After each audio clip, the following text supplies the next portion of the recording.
Good day, YouTubers. Ladies and gentlemen, boys and girls from all around the world. We got some shrouds done. Dead eyes. This is the one we did last week, and we didn't have the cinching on there. And after we noticed it in the plans, we went ahead and cinched it up in place, which is a lot harder to do. Really hard to do to make it look good. So these other ones,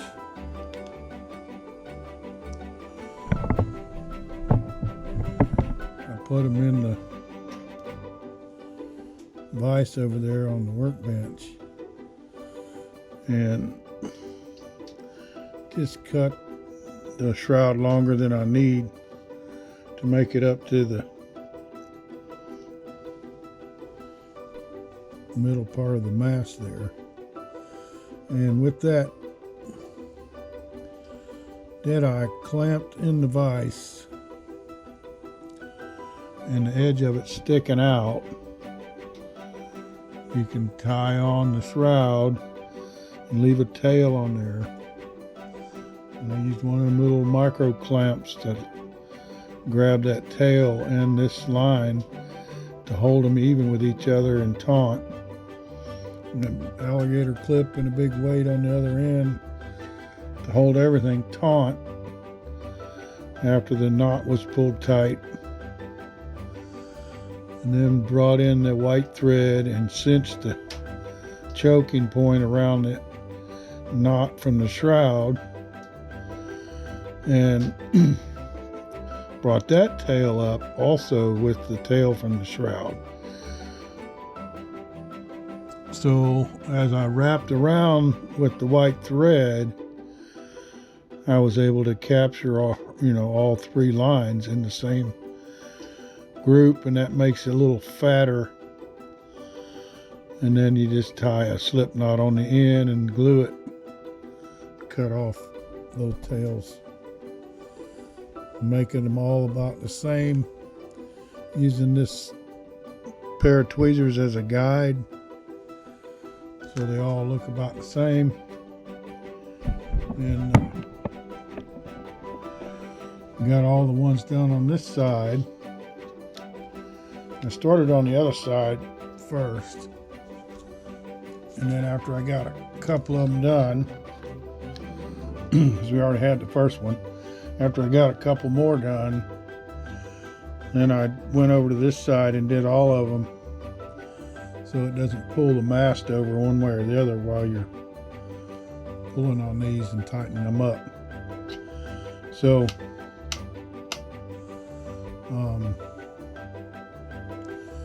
the trick in doing these now is just to hang them up there and get a partial knot tied using this template. Get that partial knot pulled tight at the right distance. We'll show that in operation here for these last two, because doing dead eyes and shrouds are some of the harder parts of the build. You can see there's a couple of them that are out of alignment, but overall they're really close together, and that's the key, is trying to make them all as the same as you can to make it look uniform. And I use a light colored, almost a white thread, so I get a good contrast there between the tan and the brown, the dark brown shroud lines. Pretty much all the standing rigging is brown, and all the running rigging is tan. And then I use white thread in a few other places, mainly the dead eyes. So you get a good contrast of the dead eyes themselves, because they're so unique as part of the build. There's nothing wrong with making them a little different. than what the plans show. So this model here, the cinching was done with a smaller brown thread than the shroud was, but this model had those stiffening boards above the dead eyes, and the other two didn't have those stiffening boards. So that's one of the reasons I did the shroud cinching a little different. And this one actually called for the cinching to be 3 or 4 little knots instead of a wrap like these other ones are wrapped all the way up. So I'm going to set the camera into closed caption mode and do one of these now, and then we'll do it in normal mode for the last one, so you get a better idea of how I do the different steps and tie the knots and secure it and get it nice and tight and straight.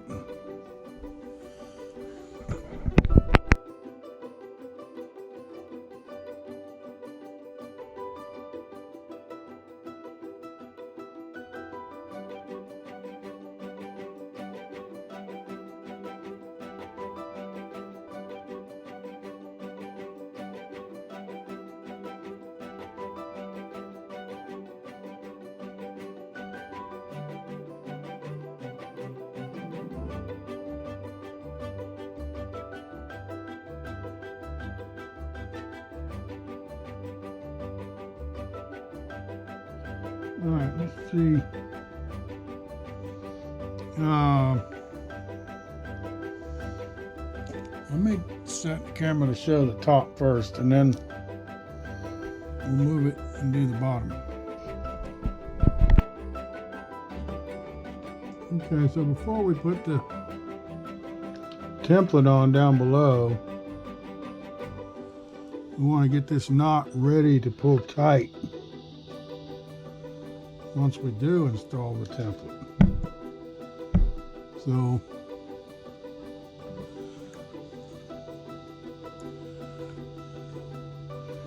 I usually do 2 knots up here.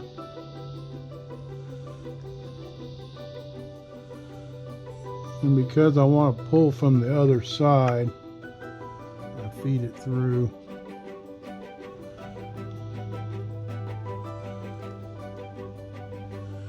So now that there's the beginning of a granny knot there, and when I do pull it tight with the template on down below, I'm gonna, before I let loose of it with my tweezers or a counterweight, I'm gonna wrap around again and make a second knot.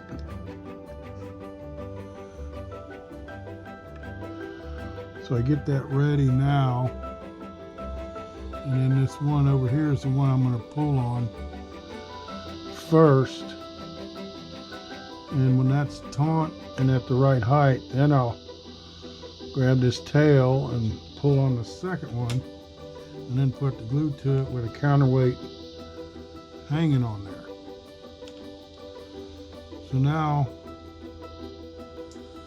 let's lower the camera down, and with the dead eye, it's hard to see the position of those 3 holes, and I want to make sure that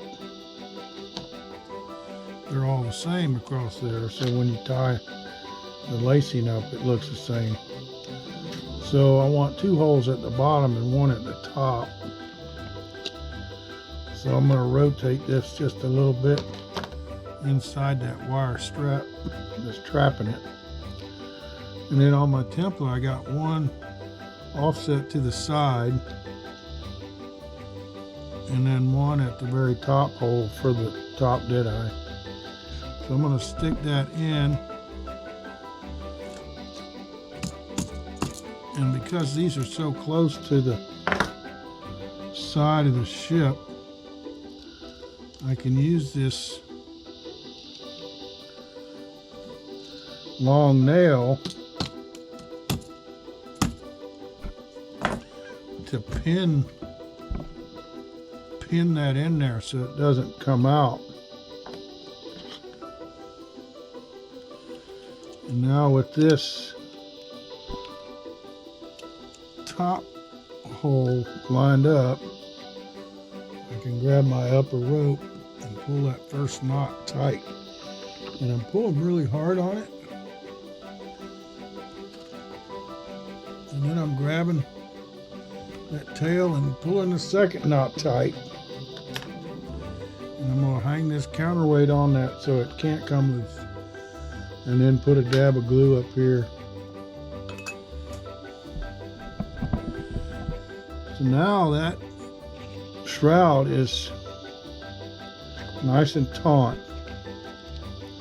And I can pull this out. You can see how much it jumped up.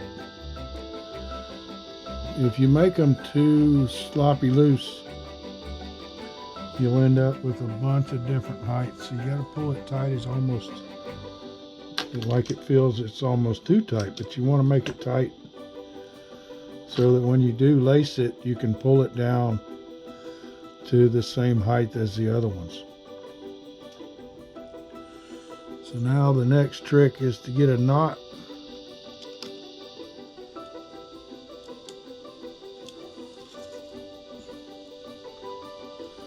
tied in this line so it can't come back out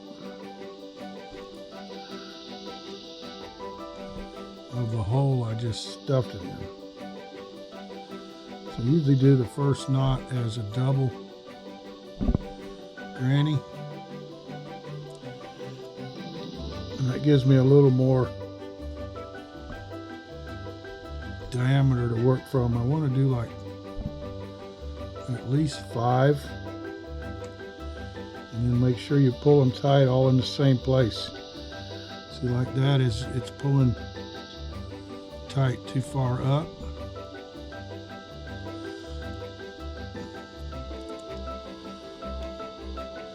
So get the tweezers in there and open it up.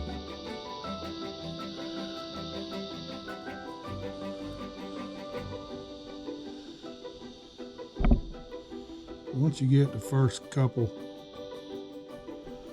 in the right spot,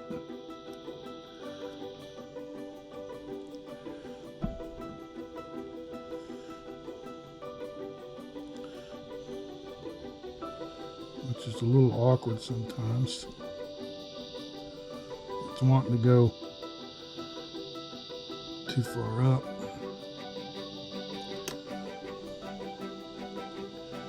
I'm going to reach in there and grab the knot and try to pull. The other thing I was doing the other day was putting the counterweight on the other side of this so I could get these knots started at the right place. There, now I got a better bulge of a knot there. So the next few will be easier to build on that bulge and make it bigger. It's usually that first one after your granny knots. You got to pull evenly from both sides. And if this side's loose, that makes it hard to do when you're not even.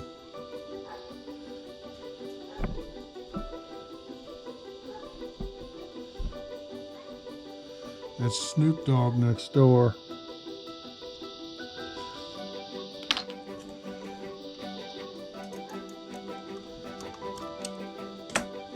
So cut that tail off.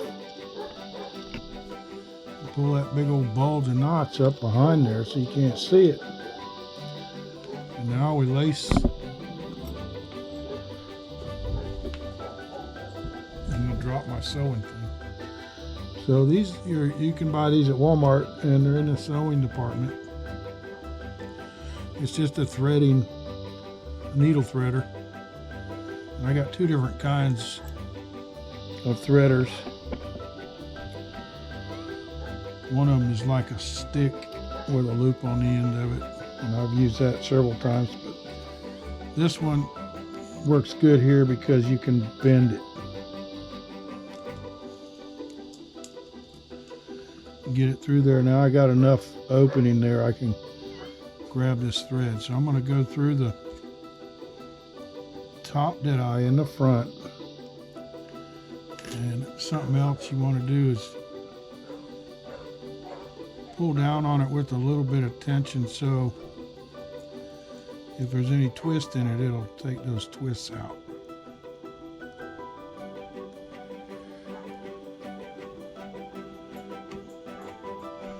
So there's the first one. Now get this through the needle threader and just pull it out. There you go. That's the harder ones are on the bottom because there's no room behind them to get your tweezers in there.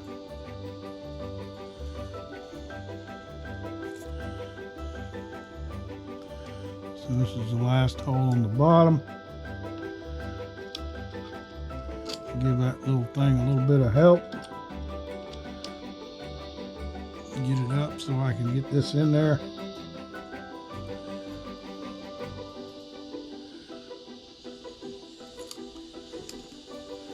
And pull her out. So before you do the last hole, you want to get your tension pretty much even with the other dead eyes.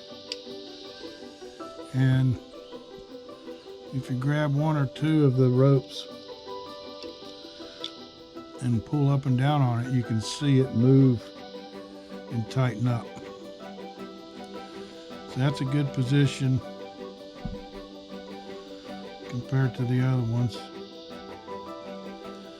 When you shake, it doesn't go in the hole. I did drill these dead eyes out with a 1mm drill bit just so it would be easier to do all this threading. So before I pull that tight, I want to grab it in the back and get a clamp on there. I got smaller clamps, but this one will work. So with that clamp on there, the tension of the lacing is not going to change, and I can get a little choker knot here.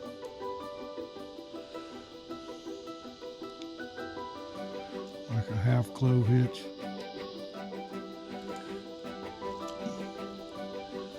Another one of my tricks is using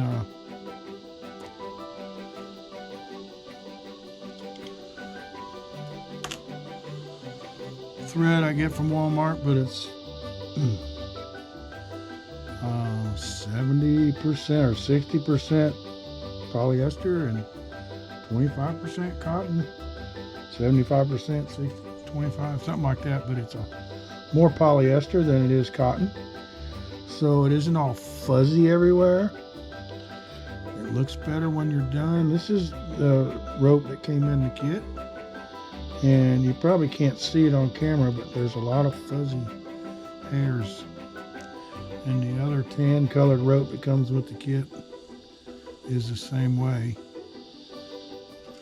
So I like using, especially for lacing and running rigging, I like using this polyester. Throw a little dab of glue on that so the knot can't come loose. And there is a little loop back there, but this won't hurt to go up a millimeter or so.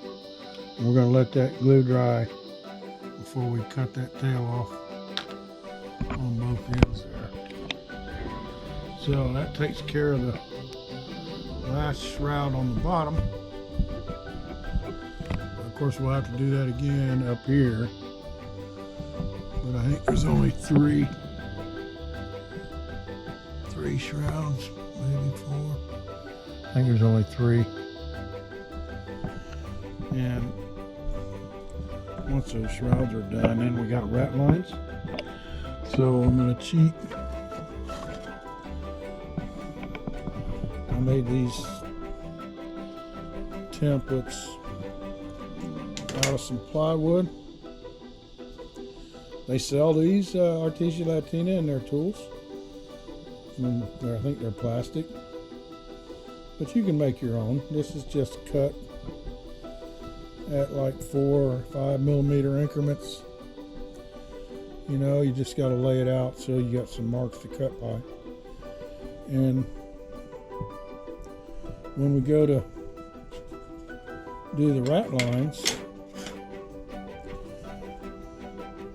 I might have to cut this one down because it's too tall. And this other one is too short. And that's what I've done. I've cut, you can see I cut that one down. So when I got done with the lower set of rat lines, and then they started to do the upper set, it gets smaller and smaller, so you need a smaller template. So we just modify the template to fit there. But I'll just tie a little knot on the corner and just go around and wrap it and step up one line each time. And after I get all the way to the top, I'll go in there and put glue on every one of those joints where it crosses. And that makes for nice and straight and evenly spaced. Oh my gosh, it looks so much better than tying them by hand. This one was tied by hand. A clove hitch on every shroud for every passing rat line. It took forever. So when I did the Sierra Royale, the Royal Sun, we made these templates and then just glued. And it was so much easier. Pretty sure that one was tied individually too.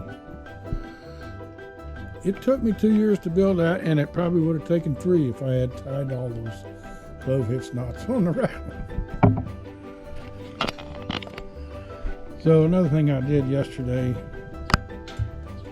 was take the separator, fence, and door down in the chicken coop. So now my baby chicks that have grown up are big enough to defend for themselves. There's one over there, 2 henny pennies in the sandbox, a red one and a black one. So that means that there's one of the new ones. So we got all the fencing and separator down in here. So now they can conjugate together. Oh, there's the other one. Since last time we put a video out, one of them Rhode Island red chickens died. I don't know why, but they don't live forever. So I got 3 new babies that have grown up to teenagers. They'll probably start laying eggs here in a month or so. And then 4 older mature chickens. And 2 of those 4 are laying eggs pretty much consistently every day. So hopefully we'll start getting a few more eggs out of these guys, or ladies. And increase our egg production. I think you're working on one right now, aren't you? Yeah? You got an egg in there? Oh, nothing yet. So another thing I did was add more egg laying boxes. And of course I modified it again. I modify everything.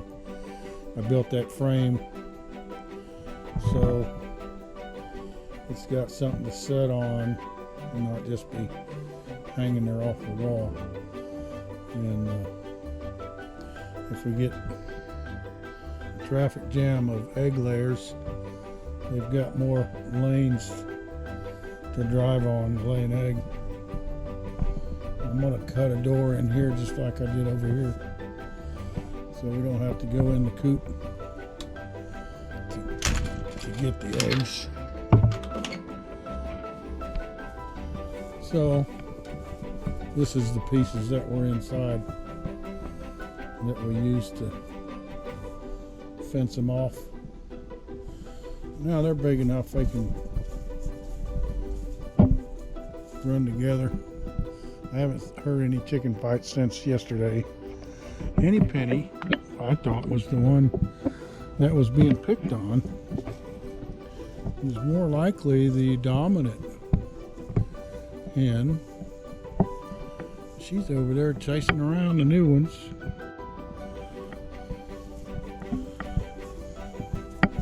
But she didn't make them yell too much, so I think they'll be all right. These are lagoons. We plant like once every 3 weeks. We plant, 1,000 seeds in here, maybe 500 seeds, and then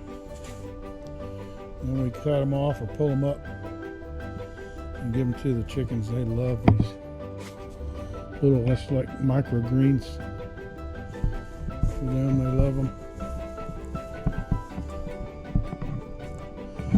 So the next thing I'm going to do is build a lean-to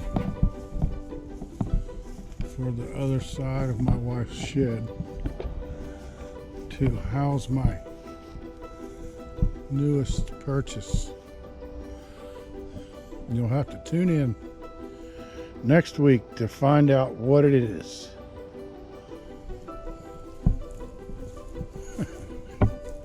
I love when YouTubers do that on all their channels. It's like a Sunday night Disney movie. You gotta wait till next Sunday to find out what's gonna happen.